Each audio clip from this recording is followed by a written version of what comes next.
Hello, welcome back to the reading of the poem of the Man God written by Maria Valtorta, Volume 1, Chapter 109, Part 2, Jesus at Doras' House, Death of Jonah. We know about you, Jonah told us. I have come for him. I know that he announced me. What do you know of me? That you are the Messiah, that he saw you, a baby, that the angels sang peace to good people with your coming, that you were persecuted, that you were saved, and that now you have been looking for your shepherds and you love them. These last things he told us now, and we thought, if he is so good as to look for some shepherds and love them, he would certainly be also a little fond of us. We need so much someone who may love us. I love you. Do you suffer much? Oh, but Doras has meant even more. If Joannan found us talking here, but today he is at Gergesa. He has not yet come back from the Feast of the Tabernacles, but his steward this evening will give us food after measuring the work that we have done. But it does not matter. We will not rest for our meal at the 6th hour, and we will make up for this time. Tell me, man, would I be able to work that implement? Is it a difficult task? Asks Peter. No, it's not difficult, but it is hard work. It takes a lot of strength. I have that. Show me. If I succeed, you can talk, and I will play the axe. You, John, Andrew, and James, come to the lesson. We will abandon fish for the worms of the soil. Come on. Peter lays his hands on the crossbar of the beam. There are 2 men at each plow, one on each side of the long beam. He looks and imitates all the gestures of the peasant. Strong as he is and rested, he works well, and the man praises him. I am a master in plowing, happily exclaims good Peter. Come on, John, come here. An ox and a bull calf at each plow. James and that mute calf of my brother at the other one.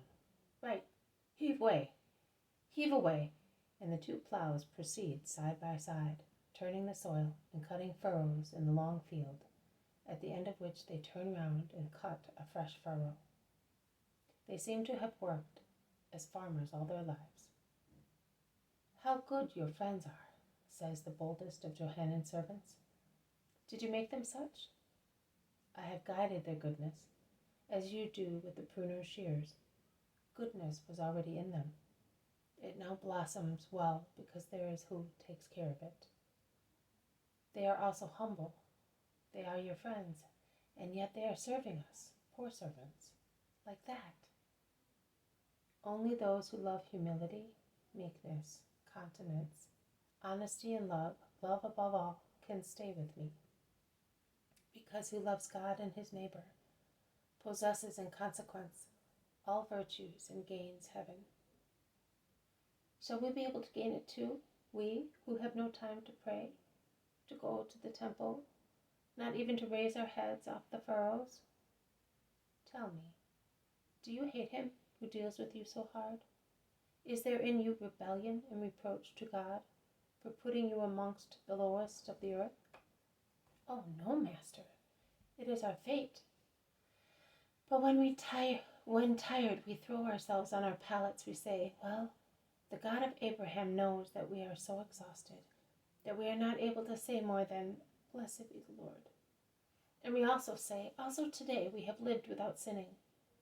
You know, we could also cheat a little and eat a fruit with our bread, or pour some oil onto the boiled vegetables, but the Master said, bread and vegetables are sufficient for servants, and at harvest time a little vinegar in the water to quench their thirst and give them strength.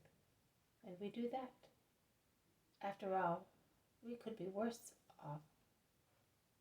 And I solemnly tell you that the God of Abraham smiles at your hearts, whilst he turns a severe face towards those who insult him in the temple with false prayers, while they do not love their fellows. Oh, but they love people like themselves. At least it looks as if they do, because they respect one another with gifts and bows. It is for us that they have no love, but we are different from them, and it is fair. No, it is not fair in my Father's kingdom, but different will be the way of judging. Not the rich and the mighty ones as such will receive honors, but only those who have always loved God, loving Him above themselves and above everything else, such as money, power, women, a bountiful table, and loving their fellow men. That is all men, both rich and poor, well known and unknown, learned and without culture, good and bad. Yes, you must love also bad people, not because of their wickedness, but out of pity for their souls, which they wound to death. It is necessary to love them, imploring the celestial Father to cure them and redeem them.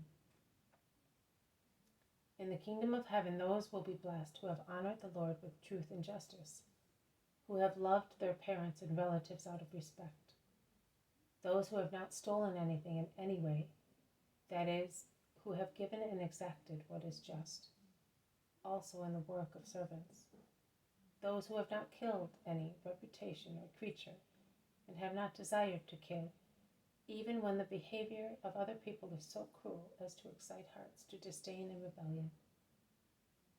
Those who have not sworn falsehood, damaging one's neighbor and the truth. Those who have not committed adultery or any carnal sin.